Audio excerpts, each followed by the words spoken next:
Hey everyone, welcome back. I hope you enjoyed this what I eat in a day. Just want to say I filmed this a week ago. I'm now back home in London, away from uni, and I'm self-isolating.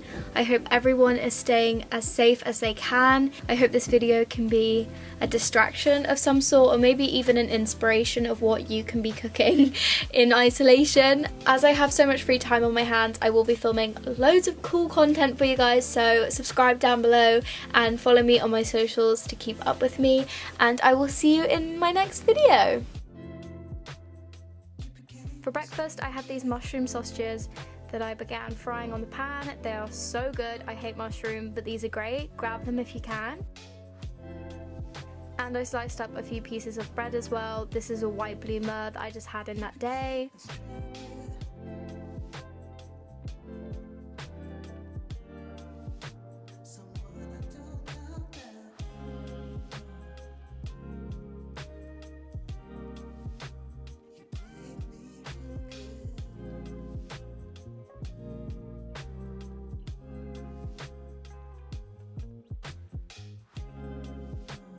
I mashed up an avocado and had this on top of the toast and topped it with some spinach, cucumber and cherry tomatoes, and then I put the sausage on top and had 2 of these for breakfast.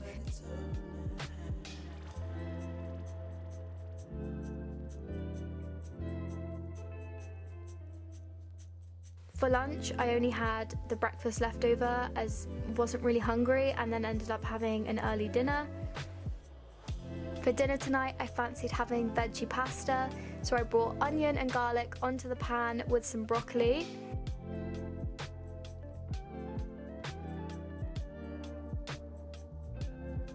I then added pepper to the stir fry and some spinach too, drained the pasta and mixed it in with the veg.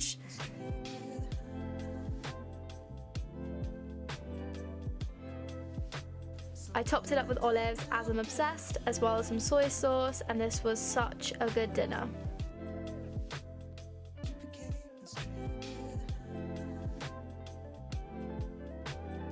So first start by melting the chocolate, making sure it doesn't burn by stirring it frequently, and whilst this is going on you need to get an ice cube tray ready. You don't have to use an ice cube tray if you don't have one. I've done it without, it's fine.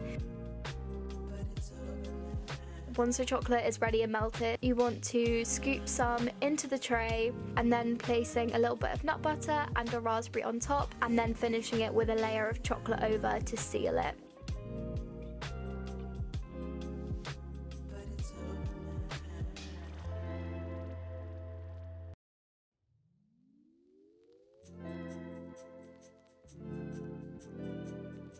Then you want to pop it in the fridge, and I found that mine solidified within the hour, so they're super quick and they taste so good.